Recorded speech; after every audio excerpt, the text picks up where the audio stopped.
मैं असल में बड़ा दुखी हूँ जिस बात के ऊपर आज गुफ्तगू हो रही है, और मैं बात इससे शुरू करना चाहता हूँ कि 70 के यानी सकूत मशरक़ी पाकिस्तान के बाद मरकज़िया मजलिस इकबाल के अंदर एक शायर थे मरहूम मशीर काज़मी साहब।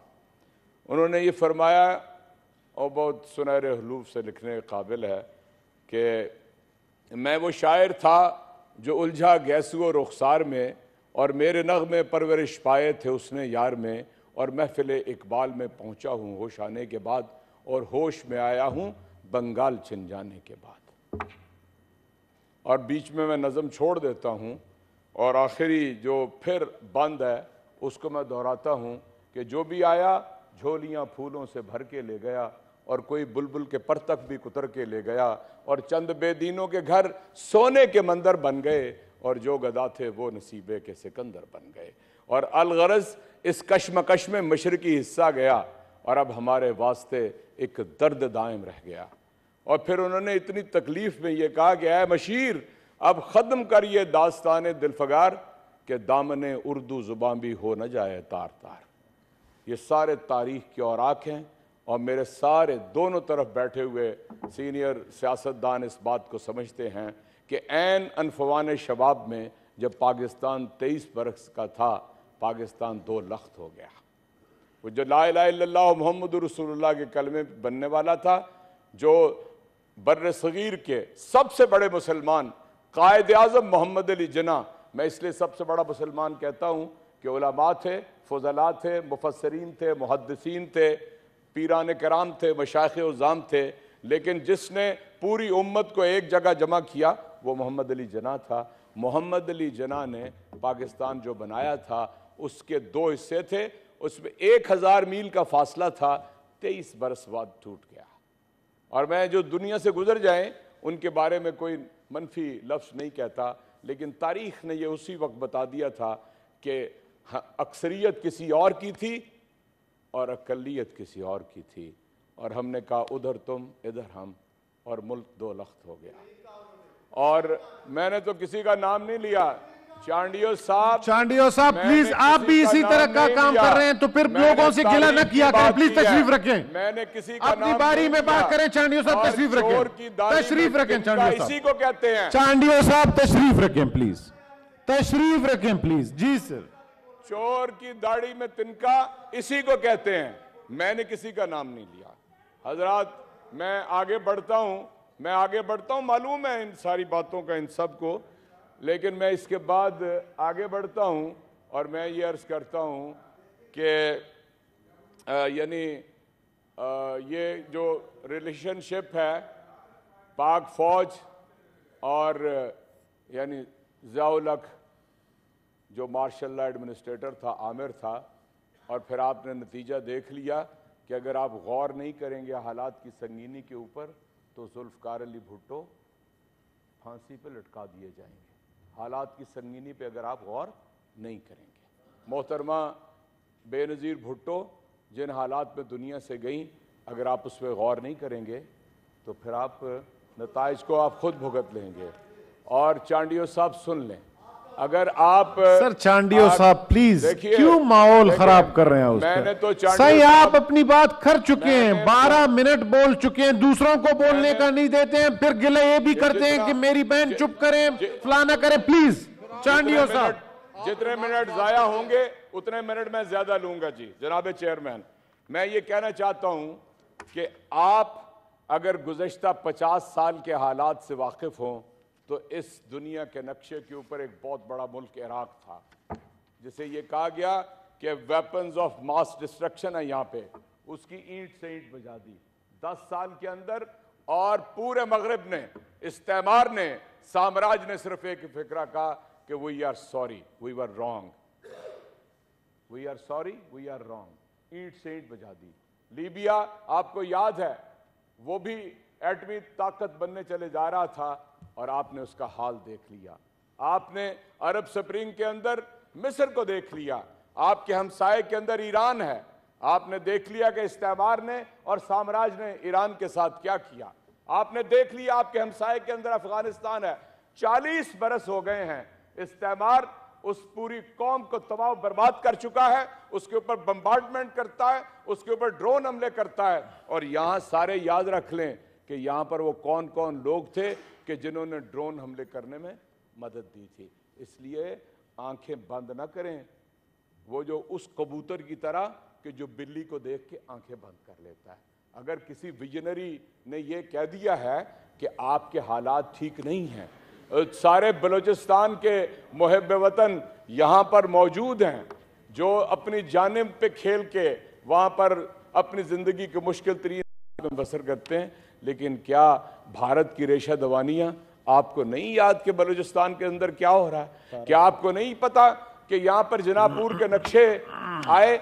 अपने MKM पाकिस्तान के दोस्तों से पूछ लें कि वो बाहर जो एक बैठा हुआ है, मतलब उसका नाम लेना मैं समझता हूँ जुबान पलीद हो जाती है, जो कायदे आज़म और पाकिस्तान को और पाक फौज को गालियां निकालता है। इसलिए मैं ये समझता हूँ अगर आपको किसी ने मुतवज्जो किया है तो आप उसे खैर की बात समझें। मुल्क टूट गया था, आपकी याददाश्त में रहना चाहिए, और जो कुछ हुआ था पाक फौज को किसी को भूला है?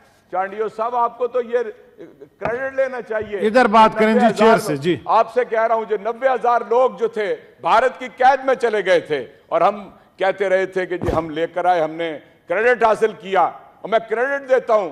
इसलिए ये ना कहें कि इमरान खान ने कोई ऐसी बात कह दी है कि जो आपको समझ नहीं आ रही, उसने आपको मुतवज्जो किया है।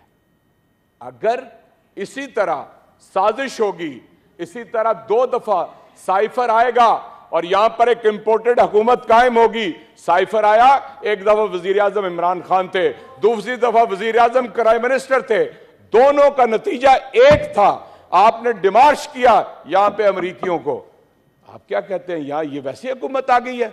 20 लोगों को आपने खरीदो फरोख्त किया सिंधा, उसमें मंडी नहीं लगी यहां पर आप। इसलिए मैं ये समझता हूं कि गिलानी साहब फरमा रहे थे, गिलानी साहब तहरीक इंसाफ ने आपके ऊपर मुकदमे नहीं कायम किए, जरदारी साहब को 10 साल तहरीक इंसाफ ने जेल में नहीं रखा, हमने नहीं आपको कोई सजा दी, हमने सारे केस आपने एक दूसरे के ऊपर बनाए जो आप अदालतों के अंदर चल रहे हैं। एक केस सिर्फ हमने बनाया है जिसमें यानी क्राइम मिनिस्टर को और उसके बेटे जाली वजीर आला पंजाब को बिल्कुल सजा हो सकती है, ओपन एंड शट केस है FIA का। आपने डायरेक्टर बदला, आपने एक को हार्ट अटैक हुआ, दूसरा भी वो फौत हो गया। इसलिए मैं कहता हूं कि तहरीक इंसाफ की तरफ ये रूह सुखन आपका नहीं होना चाहिए। आप अपनी सफ़ों के अंदर ढूंढें वो कौन लोग हैं कि जिन्होंने पेट फाड़ने थे, लाड़काना, लाहौर और कोयटा की सड़कों पे घसीटना था, आप अपने अंदर से ढूंढें। और दूसरी, आप कहते हैं जनाब उदास हैं आप, यानी आप वो जो लाहौर के मसाफात में एक बस्ती है लंदन, वहां पर जो हमारे गुरु बैठे हैं उनसे तो आप उदास नहीं हुए, तो पेशावर तो ऐन पाकिस्तान का हिस्सा है, उससे आप उदास हो गए। और मैं सिर्फ यही अपनी बात को लंबा नहीं करता, सिर्फ मैं यही कहना चाहता हूं कि ये उठ के चले गए। मुझे वादा किया था वजीर कानून ने कि वो मेरी बात सुनेंगे। डिप्टी कानून मिनिस्टर इधर मैं, मेरे भाई हैं और नहायत काबिल एहतराम, हमारे एक कारकुन को हमारा हक है। बिलावल साहब ने 2 मार्च किए, नून लीग ने 2 मार्च किए PDM के साथ मिलकर, फजलुर रहमान साहब 2 मरतबा 13 दिन का धरना, 4 दिन का धरना दिया। हमने सबको अमन ईमान फराहम किया। किसी के घर के ऊपर हमलावर हम नहीं हुए, हमने किसी की बहन बेटी की इज्जत के साथ खिलवाड़ नहीं किया, हमने बच्चों को टीयर गैस के शेल नहीं मारे, हमने रबर की गोलियां नहीं मारी, हमने किसी के साथ ऐसा जुल्म नहीं किया। हमने लाहौर के फैसल अब्बास को कि जो लटक रहा था अपनी जान बचाने के लिए डंडे मार मार के उसके हाथ तोड़ दिए, वो वेलकम रजा साहब, आइए, अपनी जान आफरी के सुपुर्द कर दी। कहां है आप? कातिल हैं ये लोग। मैं यह कहता हूं कि यहां का वजीर दाखिला, उसके बारे में नून लीग खुद कहती थी वो कातिल है। उसने मेरे हमने FIR दर्ज कराई है कातिल वजीर दाखिला के ऊपर। Thank you sir, thank you sir, thank you. किसी तरह, और मैं ये कहना चाहता हूं, आखिरी बात सुन लें, कभी भी किसी सियासतदान के बारे में ऐसा ना कहें जो अल्फाज यहां पर चेयरमैन तहरीक इंसाफ के बारे में हमने तो कभी लिख कर नहीं दिया था कि हमें डिमेंशिया हो गया है। हमने कभी नहीं लिख के दिया था अदालतों में। इलाज तो उनको कराने की जरूरत है ना, इलाज उनको कराने की जरूरत है जो 8 हफ्ते का कह के गए थे लाहौर हाई कोर्ट के अंदर, 8 हफ्ते का कह के गए थे और 2 साल से ज्यादा हो गया है।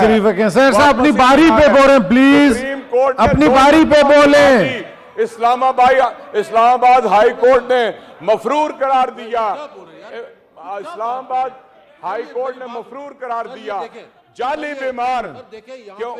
पहले भी अल्फाज जाली बीमार, कोई ऐसी मैं आप माइक नहीं है, और वगैरह के लफ्ज जाली बीमार, कोई फर्क नहीं पड़ता। जी इधर आ, हुनर आजमा के देखें, तीर आजमा के देख, हम जिगर आजमा के देखें। Thank you sir. और चमन में तल्ख नवाई मेरी गवारा कर कि कभी तो जहर भी करता है कारे तरियाकी। आज सारी पाकिस्तान इनकी जान को रो रहा है, इनकी जान को रो रहा है सारा पाकिस्तान।